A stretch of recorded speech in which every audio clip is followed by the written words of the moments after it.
Assalamualaikum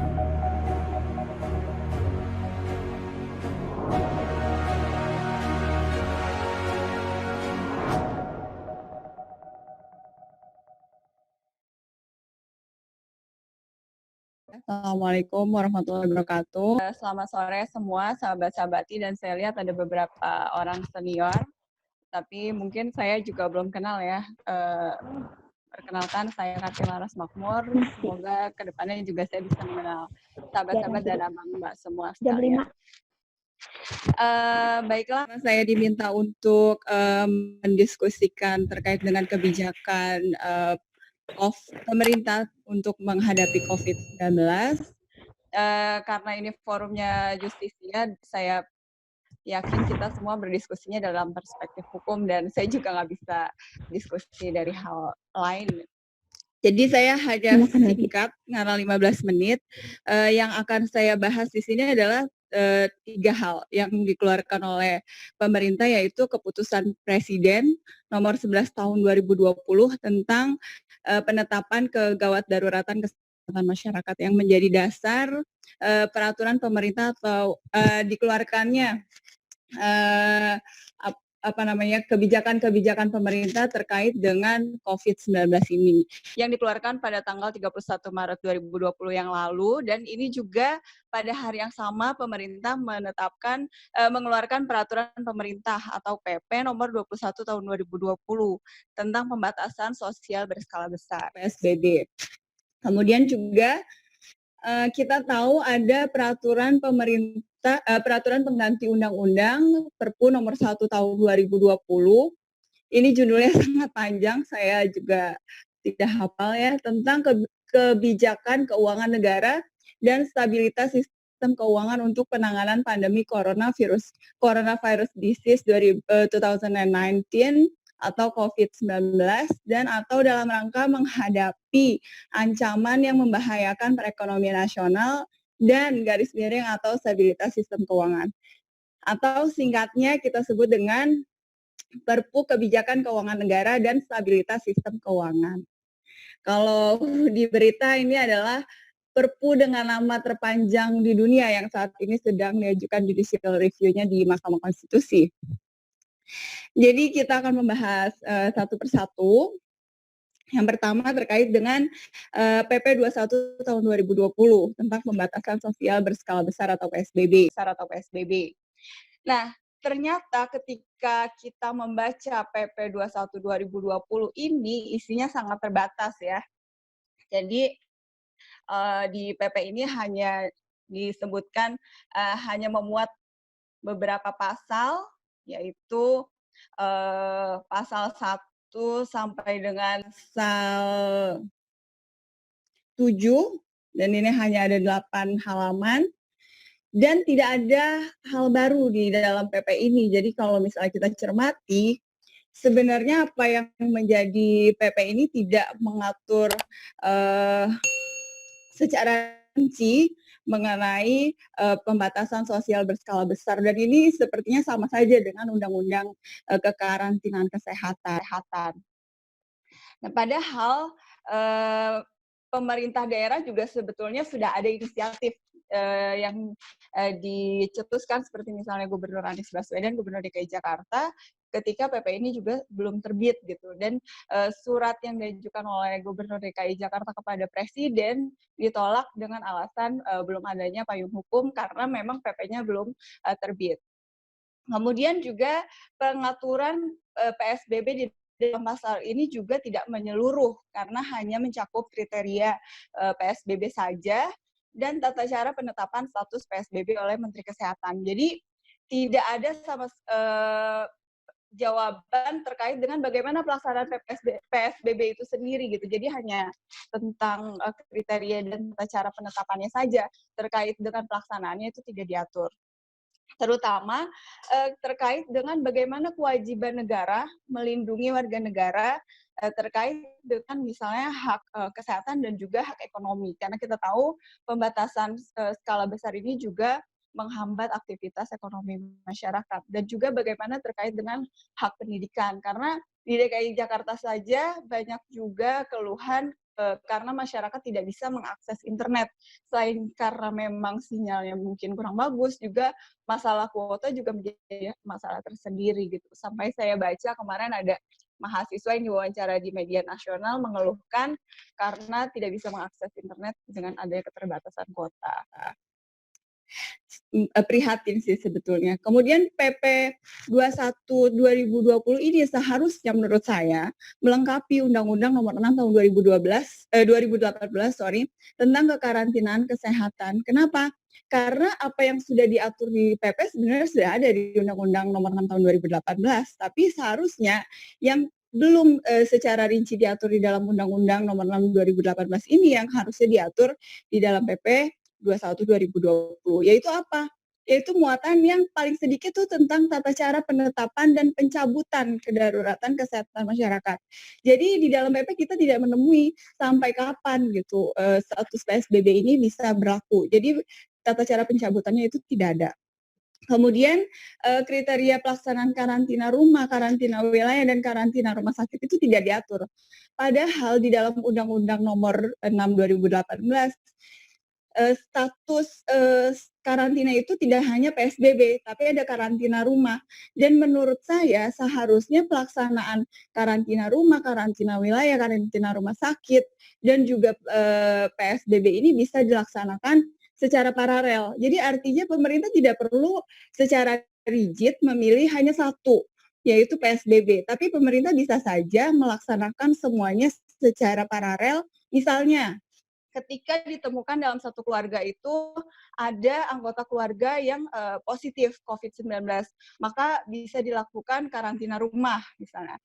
Atau di dalam satu wilayah RT, RW, atau kelurahan gitu. Jadi karantina wilayah itu tidak hanya mencakup karantina misalnya tingkat provinsi, tapi misalnya karantina wilayah tingkat desa gitu. Dan kemudian karantina rumah sakit, seperti kita tahu di kasus 1 dan 2 itu kan ditemukannya di rumah sakit gitu ya, pasien yang sebenarnya dia datang, dia tidak tahu positif COVID, kemudian rumah sakitnya tidak dikarantina. Jadi dan juga saya ada beberapa teman yang misalnya dia mengalami hamil ya, dia saat ini sedang hamil, kemudian dia memeriksakan diri biasa di rumah sakit, kemudian di rumah sakit itu ada pasien positif COVID, kemudian ada PDP, kemudian rumah sakitnya tidak ada karantina rumah sakit, sehingga pasien-pasien lain yang tidak terkait dengan COVID ini juga khawatir gitu. Artinya bisa saja ketika dia terus melakukan pemeriksaan di rumah sakit itu dia menjadi tertular juga atau menularkan kepada yang lain. Kemudian hal lain yang perlu ditambahkan di dalam PP tahun nomor 21 tahun 2020 ini menurut saya adalah mekanisme pemenuhan tanggung jawab negara terhadap masyarakat apabila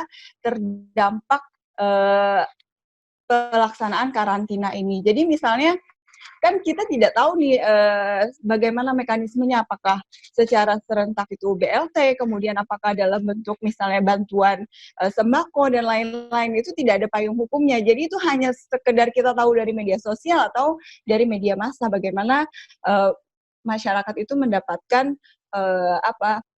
bantuan dari pemerintah. Kemudian kita lanjut kepada Perpu nomor 1 tahun 2020. Jadi selain tadi ada PP, ada juga Perpu yang ini kalau dari namanya sebetulnya agak rumit ya. Apakah ini betul-betul Perpu yang mengatur kegawat daruratan jadi semacam tanggap respons dari pemerintah dari negara terhadap situasi COVID-19 di Indonesia, atau justru kalau dilihat dari judulnya yang sangat panjang dan dari konsiderannya, justru ini seperti seakan-akan bukan Perpu yang mengatur soal COVID-19 saja gitu. Jadi lebih mencolok ini adalah tentang sistem keuangan negara. Jadi istilah pandemi corona COVID-19 ini justru hanya ditemui itu seperti seakan-akan hanya alasan pembenaran diterbitkannya Perpu ini. Jadi kalau kita cari di konsiderannya tidak ada bahwa Perpu ini diterbitkan sebagai respons pemerintah atas banyaknya jumlah orang Indonesia, warga negara Indonesia atau penduduk Indonesia yang positif COVID-19, kemudian juga banyaknya tenaga medis yang bahkan di dunia tenaga medis Indonesia adalah yang tertinggi jumlah kematiannya. Jadi kalau dilihat juga batang tubuhnya dan penjelasan Perpu yang menjadi tujuan utama itu bukan pemerintah ini mengatasi situasi gawat darurat COVID-19 gitu. Jadi yang saya lihat yang lebih mencolok itu adalah sebenarnya untuk mengamankan ekonomi yang sepertinya kalau kita jeli ya dari sebelum COVID-19 itu datang ke Indonesia, masuk ke Indonesia, sebetulnya para pakar sudah mengkritisi situasi ekonomi di Indonesia. Misalnya kita lihat lagi Indef itu sudah memprediksi Indonesia sebelum ada corona pertumbuhan ekonominya hanya 5% dan kita lihat juga berdasarkan data BPS ya, capaian dari PDB pada kuartal 4 2019 itu hanya 4,97%. Jadi tidak sama persen. Kemudian sektor industri menurun dari 4,25% jadi 3,66%. Dan sektor perdagangan juga turun dari 4,41% ke 4,24%. Sektor pertambangan yang juga kita harapkan memberikan sumbangsi yang besar juga mengalami penurunan. Nah, saya mau membedah Perpu ini dari 4 pisau analisis. Yang pertama adalah dasar pemberlakuan, apakah benar-benar ini Perpu untuk mengatasi situasi gawat darurat COVID-19 di Indonesia. Kemudian batas waktunya, karena tidak ada dijelaskan sampai kapan. Nanti kita lihat lebih lanjut lagi. Kemudian terkait dengan checks and balances antar lembaga negara dan kalau kita cermati juga ini sepertinya sudah menjadi omnibus law yang pertama diterbitkan di Indonesia. Kenapa? Karena banyak sekali mengubah ketentuan undang-undang yang banyak, tidak hanya satu undang-undang, kemudian diubah dalam satu ketentuan Perpu ini, dan juga sekaligus bahkan undang-undang dasar itu yang menyangkut dengan kewenangan lembaga-lembaga negara.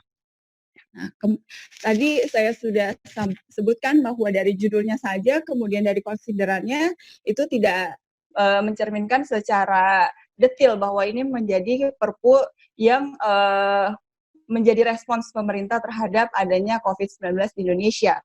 Kemudian dari postur anggaran yang digelontorkan juga itu nilainya sangat kecil untuk bidang kesehatan. Jadi hanya 75 triliun dibandingkan dengan 150 triliun untuk pemulihan ekonomi nasional dan 70,1 triliun itu untuk insentif perpajakan dan stimulus kredit usaha rakyat. Jadi pembiayaan untuk kesehatan itu kecil sekali. Kemudian batas waktunya, ini kita lihat di dalam batang tubuh, pemerintah berhak menetapkan defisit keuangan sampai tahun 2023. Nah, jadi artinya tidak dijelaskan juga kalau misalnya COVID-19 ini sudah berakhir sampai bulan Juli, misalkan ya kan kita juga berharap segera berakhir nih wabah yang seperti ini, kita berharap bisa melakukan aktivitas dengan normal kembali, bisa keluar rumah kembali. Tapi ternyata di Perpu ini sampai 2023 pemerintah diberikan kewenangan untuk APBN itu mengalami defisit yang cukup besar. Kemudian terkait dengan checks and balances. Nah, dalam ketentuan penutup pasal 27 dan pasal 28 Perpu ini, jelas-jelas memberikan hak imunitas kekebalan hukum bagi pihak-pihak yang melaksanakan Perpu. Disebutkan misalnya ada Menteri Keuangan, kemudian yang lain-lain itu untuk tidak dapat dituntut secara perdata, pidana maupun tata usaha negara. Dan kemudian juga lembaga negara yang dibentuk oleh Undang-Undang Dasar seperti DPR, BPK, dan Badan Kekuasaan Kehakiman itu tidak dapat menjalankan fungsi kewenangan yang di dalam Perpu ini. Kenapa? Nah, karena yang tadi saya sebut seperti Omnibus Law, karena dengan berlakunya Perpu ini, ketentuan-ketentuan yang mengatur kewenangan lembaga-lembaga negara tadi itu dianggap tidak berlaku. Kemudian dalam hal-hal tertentu ya yang terkait dengan Perpu ini tentunya. Kemudian kita tahu padahal ya dalam teori checks and balances, lembaga eksekutif, yudikatif, dan legislatif itu punya kewenangan masing-masing gitu. Sehingga seakan-akan Perpu yang diterbitkan oleh Presiden sebelum ini dibahas oleh DPR itu seakan-akan memberikan kekuasaan yang luar biasa kepada presiden dibandingkan lembaga-lembaga yang lain, yaitu legislatif dan yudikatif. Kemudian kita lihat bagaimana Perpu ini mengubah kewenangan lembaga negara yang diatur dalam Undang-Undang Dasar, yaitu Badan Pemeriksa Keuangan. Jadi dalam pasal 23E Undang-Undang Dasar Negara Republik Indonesia tahun 1945 kita tahu BPK itu mendapatkan amanat untuk memeriksa pengelolaan dan tanggung jawab tentang keuangan negara. Tapi seakan-akan itu tidak diperbolehkan oleh Perpu ini karena adanya tadi ketentuan penutup yang membuat pengecualian kewenangan BPK tersebut.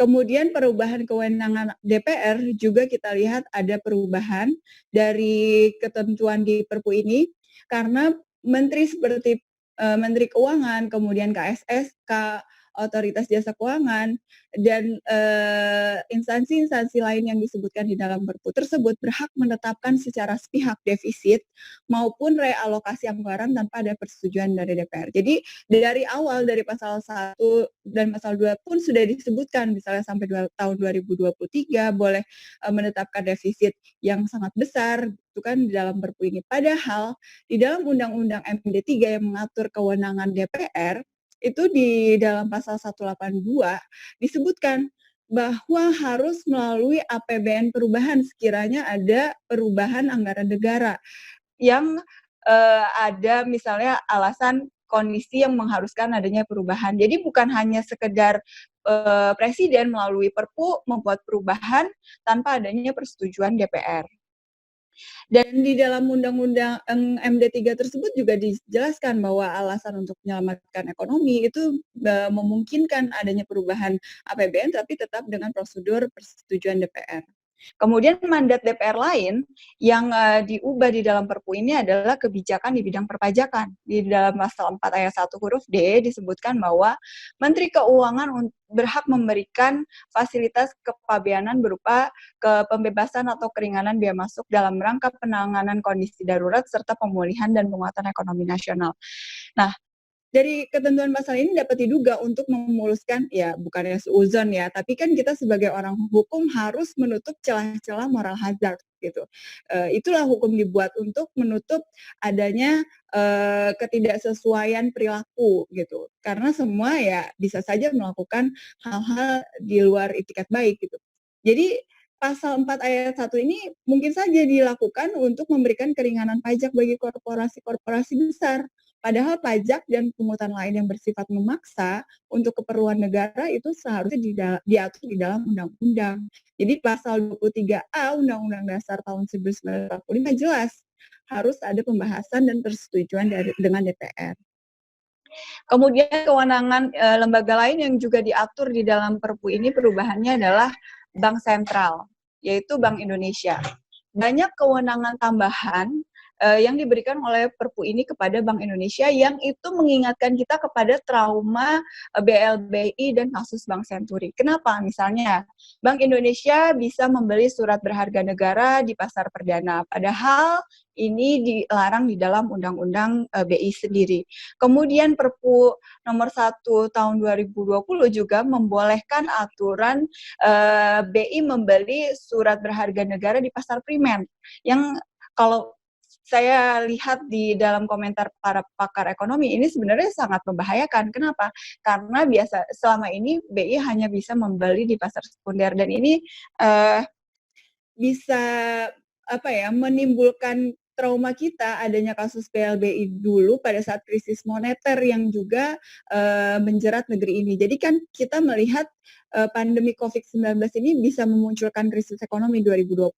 Kemudian pada saat krisis tahun 1998 dengan adanya kelonggaran BLBI Badan Pemeriksa Keuangan tahun 2000 itu hasil auditnya menyebutkan bahwa BLBI merugikan negara sampai 138,442 triliun dari 144 triliun BLBI yang disalurkan. Jadi artinya persentasenya besar sekali.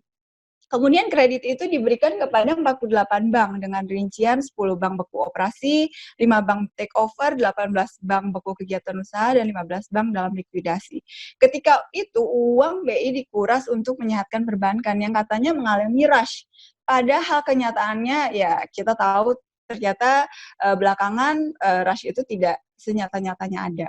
Kemudian Perpu ini juga bisa saja mengulangi sejarah Bank Senturi. Mengapa? Karena Bank Senturi itu penanganan bailout terhadap Bank Senturi itu merugikan negara sampai 689 miliar lebih, dan itu merupakan penyerahan BI ke Bank Senturi yang seutuhnya gitu. Jadi proses penetapan Bank Senturi sebagai bank gagal berdampak sistemik itu juga cukup besar, dan dari adanya kewenangan tambahan yang diberikan Perpu ini kepada Bank Indonesia, bisa saja hal-hal semacam itu terjadi.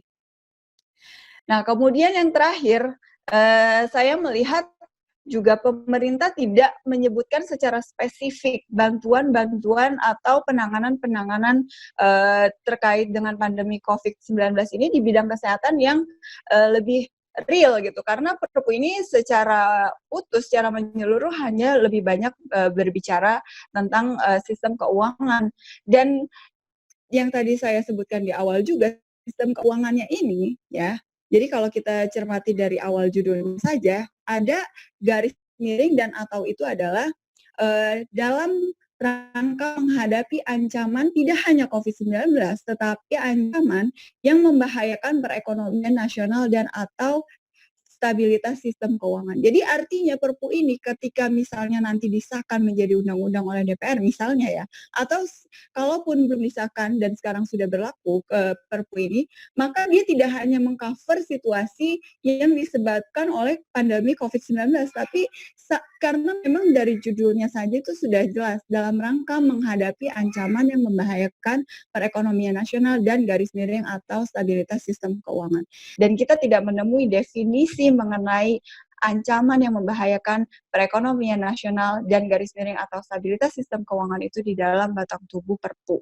Jadi ini benar-benar pasal karet selain dari hak imunitas para pejabat yang menjalankan Perpu tersebut. Mungkin dari saya cukup demikian sebagai awal dari diskusi, dan saya di sini juga bukan sebagai narasumber, hanya sebagai ini saja awal lah ya, mengawali diskusi. Terima kasih waktu yang diberikan. Salam ke saya dari Batam. Oke, saya sependapat sama Bu ini bahwa materi muatan PP 21/2020 sangat terbatas yang kemungkinan tak memenuhi kebutuhan hukum pemberlakuan pembatasan sosial. Sebab PP 21 tahun 2020 pun tidak mengatur tentang cara penetapan dan pencabutan kedaruratan kesehatan masyarakat yang telah ditetapkan dalam Kepres nomor 1 tahun 2020. Nah, seharusnya penetapan dan pencabutan kedaruratan kesehatan masyarakat ya, diatur di PP dengan merujuk ke pasal 10 ayat 4, yaitu Undang-Undang Karantina Kesehatan, yang menyebutkan ketentuan lebih lanjut mengenai tata cara penetapan dan pencabutan.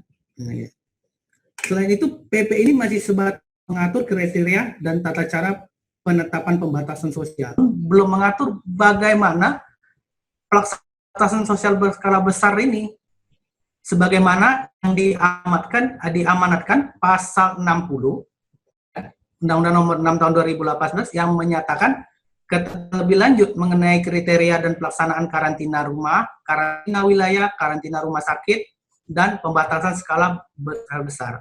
Dengan begitu, PP 21 tahun 2020 belum mengatur secara tuntas terkait bagaimana teknis pelaksanaan PSBB dan ada potensi menjadi hambatan dalam pelaksanaan di lapangan. Nah, saya sedikit menanggapi tentang Perpu nomor 1 tahun 2020 yang sempat disinggung oleh Bu Kartini tadi, yang masalah tentang kentut nawar penutup, di mana seolah-olah pemerintah menambangi diri dengan memasukkan pasal yang tidak bisa dipidana atau perdata. Kalau saya pada pasal 27 ayat 2 Unsurnya kan jelas berdasarkan pada itikat baik sesuai dengan peraturan perundang-undangan. Jadi intinya, jika pelaksanaan ini tidak ada itikat baik dari penyelenggara ataupun ada yang bertentangan dengan undang-undang, maka hal baik pidana maupun perdata tak berlaku. Sedikit dari saya, mungkin ada yang kurang atau itu saya mohon maaf, dan saya tidak mengkritik pemerintah. Jadi apapun program pemerintah dalam penanggulangan ini, kita sebagai masyarakat selalu mengikuti. Tapi dari sisi hukum, sebagai praktisi hukum juga kita selalu melihat apakah ini sesuai, apakah ini sudah memadai atau dalam pelaksanaannya. Ya, sekian. Ya, terima kasih. Baik. Selamat sore teman-teman dan Ibu Kartini Makmur.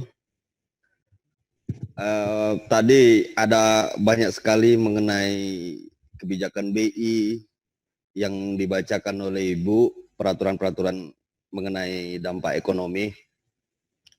Cuman saya mau bilang, selamat datang di krisis moneter jilid 2. Hampir saja kita akan mengalami dan itu akan segera terjadi.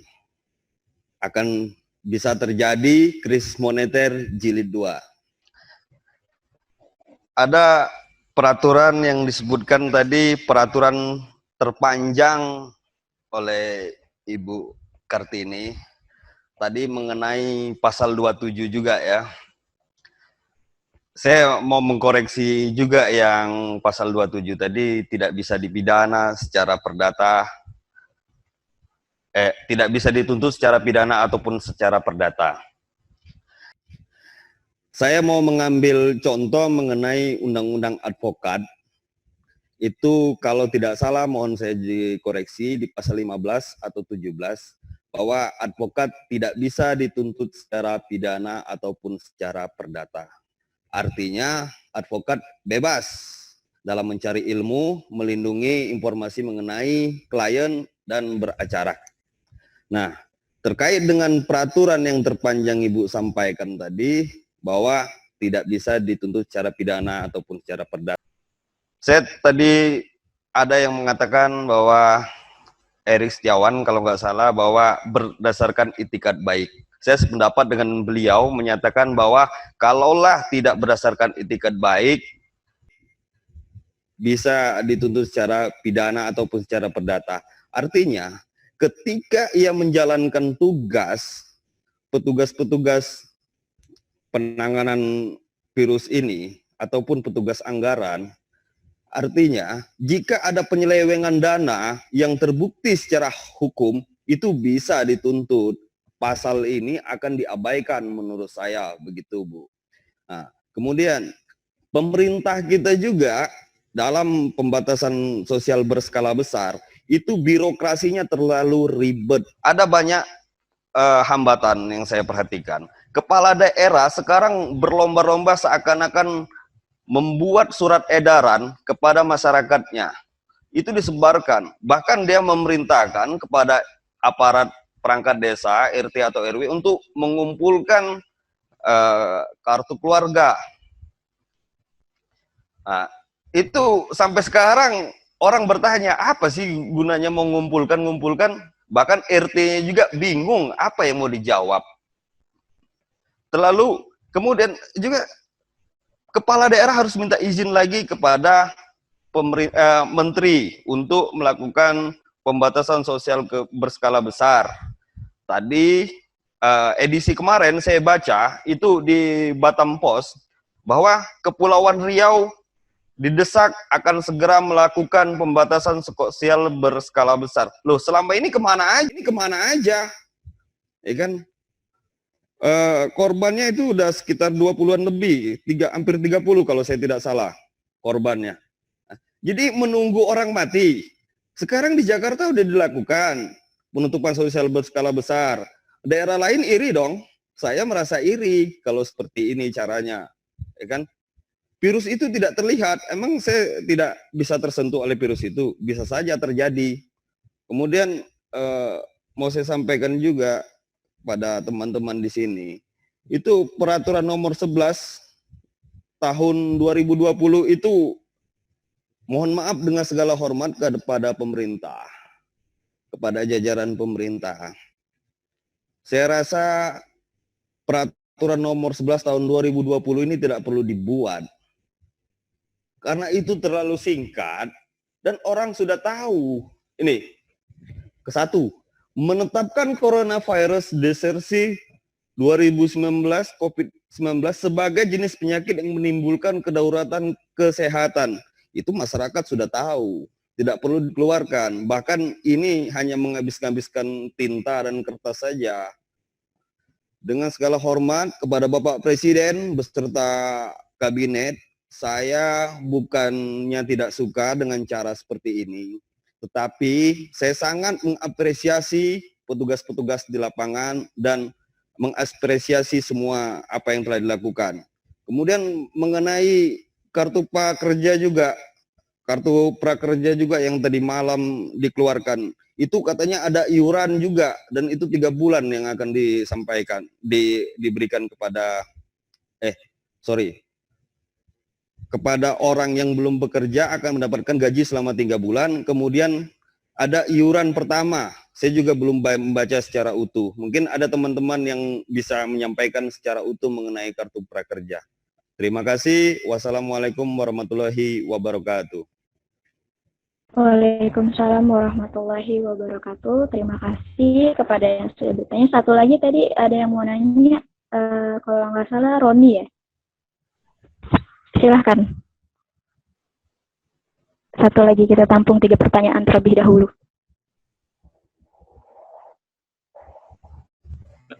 Ya. Cek. Apakah tidak bisa? Ya. Ya. Ya, sudah silahkan. Bismillahirrahmanirrahim. Raditu billahi robba wa bil islami dinah wa bi Muhammadin nabiyyan Rasulullah.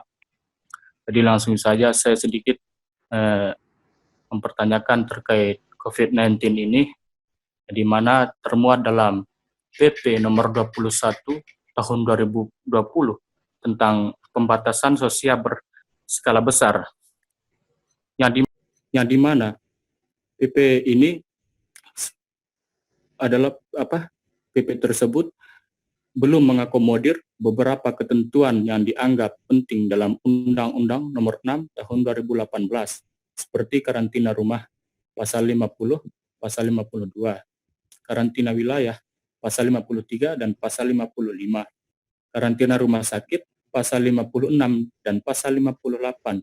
Yang dimuat dalam PP tersebut hanyalah pembatasan sosial berskala besar, yang dimana seperti peliburan sekolah dan tempat kerja, pembatasan kegiatan keagamaan, dan pembatasan kegiatan atau fasilitas. Kemudian, dalam PP ini juga tidak memberikan kepastian hukum soal hak dan kewajiban masyarakat. Apabila negara membatasi ruang hak asasi warga negaranya, maka negara berkewajiban menyediakan kebutuhan pangan, kesehatan, dan kebutuhan sehari-hari lainnya, seperti yang termaktub dalam pasal 8 Undang-Undang Nomor 6 Tahun 2018. Jadi, sebenarnya disinilah perang negara melindungi segenap bangsanya apabila terjadi sesuatu yang mengancam hidup setiap warga negaranya, dilihat dari alinea ke-4 tersebut. Jadi, konsep negara hukum yang menjunjung tinggi hak asasi manusia sebagaimana mestinya negara lain yang meratifikasi sebagai bagian dari konstitusi lainnya, Amerika, Inggris, dan lain-lain, sudah menerapkan sistem negara hadir dengan menyuplai bahan pokok apabila diberlakukan lockdown. Jadi yang mau saya tanyakan di sini, bagaimana yang seharusnya peran pemerintah dan bagaimana pandangan Ibu, pandangan konstitusional Ibu terkait kebijakan yang dilakukan oleh pemerintah, karena di sini pemerintah justru menimbulkan suatu kelalaian dan secara tidak tegas untuk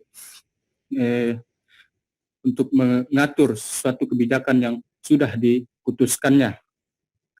Jadi, apakah pemerintah itu bisa digugat ke dalam suatu peradilan tata usaha negara yang sudah tentu pemerintah ini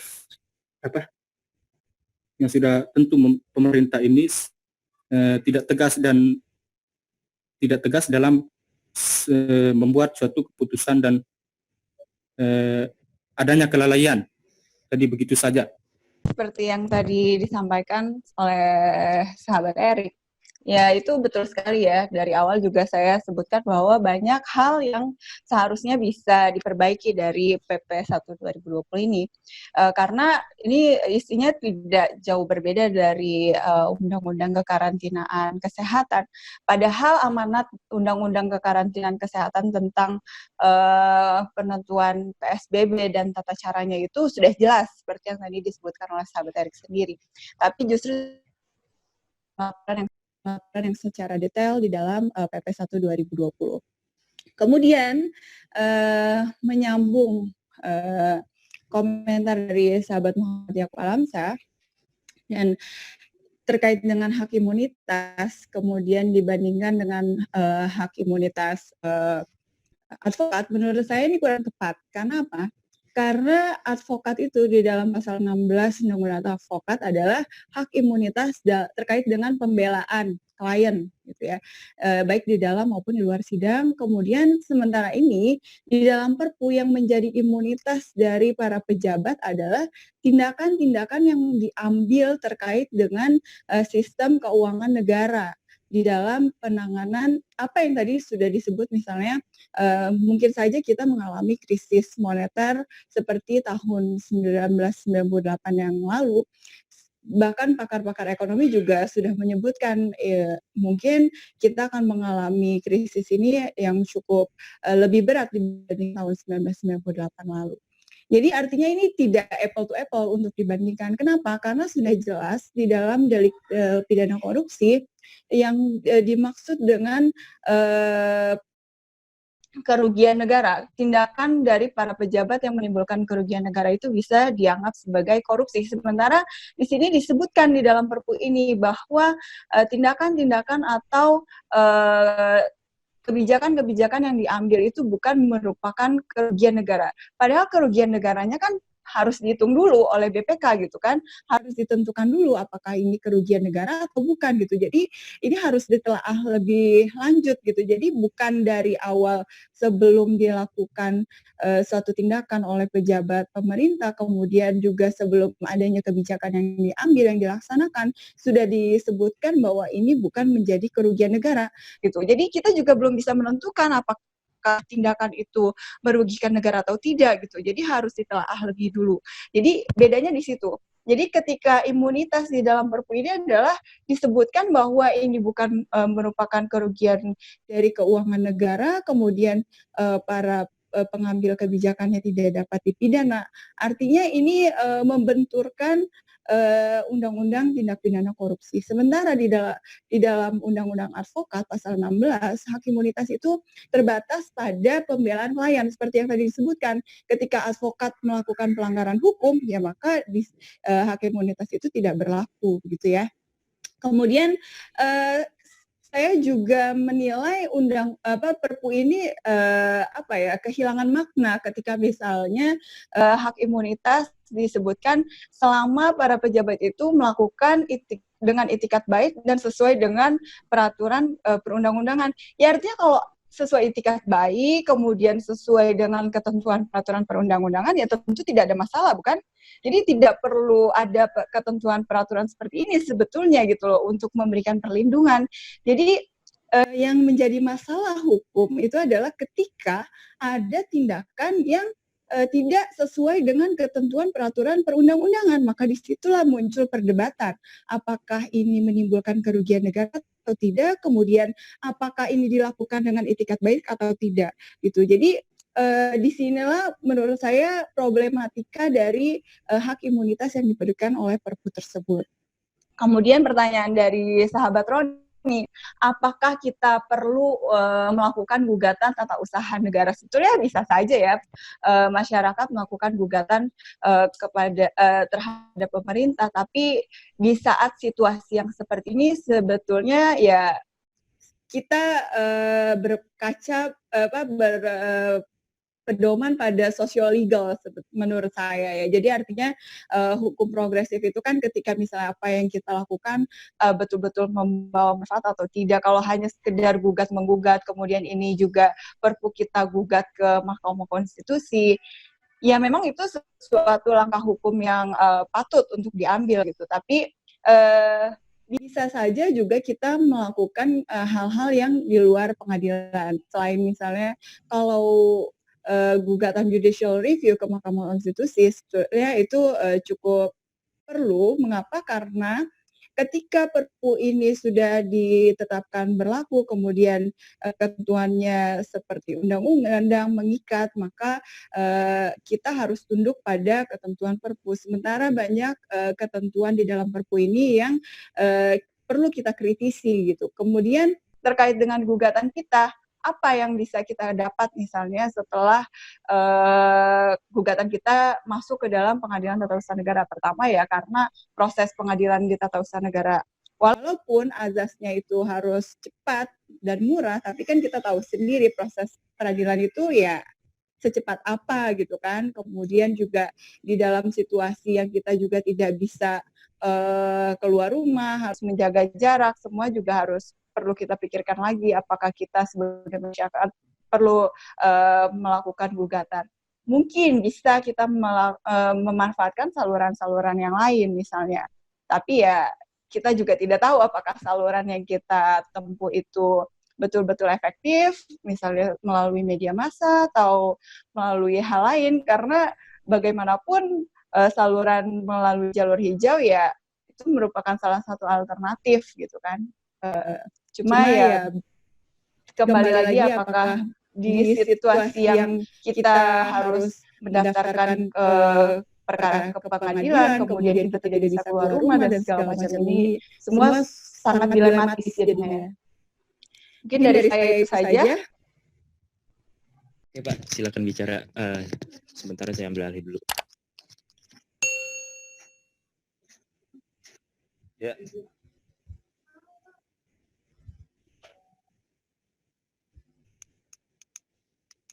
Pak Yakub ya? Iya. Oke, silakan. Mas Brahma ya? Iya, betul. Mas, saya mau menambahkan sedikit aja dari Ibu Kartini tadi, bahwa mengenai apa advokat tadi itu tetap saja bisa kita buktikan nanti. Kemudian saya mau menambahkan begini ya, rakyat itu sebenarnya tidak butuh dengan perpu, perpres segala macam yang mereka kadang-kadang mereka juga tak pernah tahu dengan hal-hal itu, tak pernah mereka membacanya. Yang mereka inginkan adalah kepastian sekarang ini. Janji-janji manis dari pemerintah sekarang ini mengenai cicilan, mengenai angsuran, mengenai listrik segala macam, itu yang dinanti-nantikan sekarang implementasinya. Tapi apa sampai sekarang belum ada. Bahkan ada teman saya itu listriknya 450 watt, dicek tagihannya masih ada, sama seperti bulan-bulan biasanya 50.000, 55.000, memang segitu. Tapi tetap aja belum ada. Dan juga mengenai apa cicilan di bank, itu kita harus mengajukan lagi ke bank, mengisi formulir lagi, terlalu banyak birokrasi. Jadi kita tidak perlulah masyarakat dengan terlalu banyak perpu segala. Memang negara kita negara hukum, harus ada aturan yang mengikatnya. Iya, tapi laksanakan, jangan menunda-nunda. Saya maksud, kasihan masyarakat banyak bertanya dan bingung mereka mau bertanya pada siapa gitu. Saya juga kadang-kadang menjawab dengan sebatas kemampuan saya, apa saja yang bisa saya sampaikan. Apa yang dikatakan pemerintah baik, ya itu kan saya bilang baik. Kalau tidak, ya tetap saja tidak baik. Terima kasih.